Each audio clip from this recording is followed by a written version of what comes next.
Hi, I'm here to refute Cassie's claim that fashion magazines and related models have a negative impact on young women's self-esteem.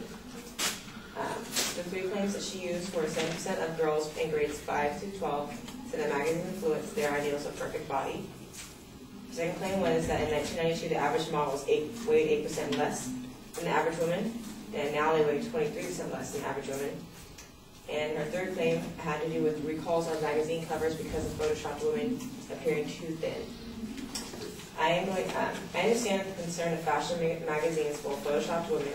Runway models with above average height and below average weight may raise concern that can be negatively impacted the women's self-image. I am here to refute that with these 3 points. Fashion magazines aimed at young women promote health, not unnatural bodies. The obesity rate in our country outweighs, no pun intended, the under-eating rate. We need to focus more on healthy eating across the board. And family upbringing has more impact on body image and health. My first point is, fashion magazines aimed at young women focus on healthy body habits. I went to do some research online in the library about fashion magazines promoting healthy body images, and for the majority all I found was negative. So I started doing my own research, and I surveyed 17 magazines, popular young girls magazine aimed at the 18 and under core. On average, 2 pages were about fitness and food health, 15 pages were about makeup and hair, and 4 pages had real girl models. Real girl models being everyday girls from different sizes, across the country, different heights, and different ethnicities. The pages that did contain workout or eating advices have titles such as Perform Better, Eating for Energy, and The Best Workouts for Your Body. So when they're referring to taking care of your body, it's not negative downers on the girls. They're learning how to be healthy for their body and to work out for their body. Teen Vogue and 17 magazine, 2 popular women's magazines, feature real girl models and stories that promote healthy body image and goals other than looks. These magazines aren't pushing down your throat that all you need to do is look cute. Sometimes they talk about important issues such as election, staying good in school, and making sure that you take care of your body so you can perform longer. Many of these magazines also offer body peace movements, such as 17 magazine, who has their body confidence movement, using celebrities to promote accepting and loving your body. Using these celebrities helps attract young girls who appreciate who they are and not care as much about what their physical looks like, but to embrace who they are. To refute her second claim that the average model weighed 8% less in 1992 than now, and the average size of a woman has grown 4 sizes over the last 40 years, growing 2 sizes in the last 20 years, according to Garland from the Daily Mail UK. Because the average size of a woman has increased over the years, a thinner frame looks thinner as perceived before. 1/3 of Americans are obese, according to Pounding Away. And quoting her original secondary claim, fashion is about fantasy. It's fantasy. It's about clothes and just choosing different things to express yourself. And using one of her quotes from Robert Gavin of the Washington Post, the fatter the general population, the thinner the idealized woman. So is there really an issue with these models being too thin? Or is our general population going so overweight that they look so thin? And my third and final claim is that family upbringing influences body image and healthy eating habits. Then unhealthy eating habits and negative body image can be impacted from the home as a child. Unhealthy eating habits from parents impact and leave an impression on children, according to Dr. Akila Ela. Disordered and unhealthy eating can cause body image issues.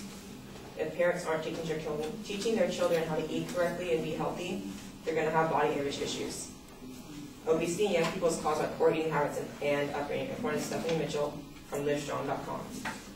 Basically, rather than trying to blame the magazines for the negative body image, it needs to start at home. Parents need to make sure they show their children how to embrace who they are, keep themselves healthy, and make sure they have healthy eating habits so that they will have a positive body image. Young women have more control over their minds. We're intelligent beings who are capable of reading a magazine and not immediately running to the toilet or overeating so we don't feel the pain. Our society is unhealthy. Changing those habits starts at home, with parents teaching their children to care for their bodies, which will lead to a positive self-image. Fashion magazines aimed at young women promote health rather than unrealistic body images. Thank you.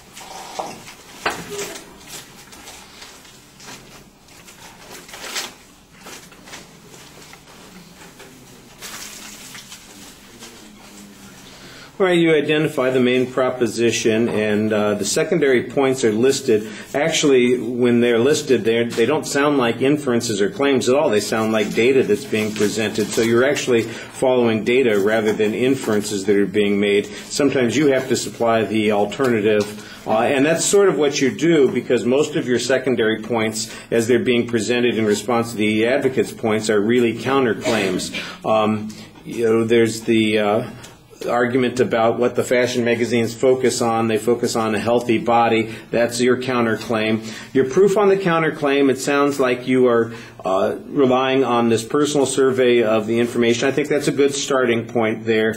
I suspect that there's probably some data on 17's website, for instance, that talks about how consistent they are about doing these things. It wouldn't require you to do all the counting yourself, but probably is addressing the very issue that the advocate brought up here, and that would be their defense. The idea of the real girl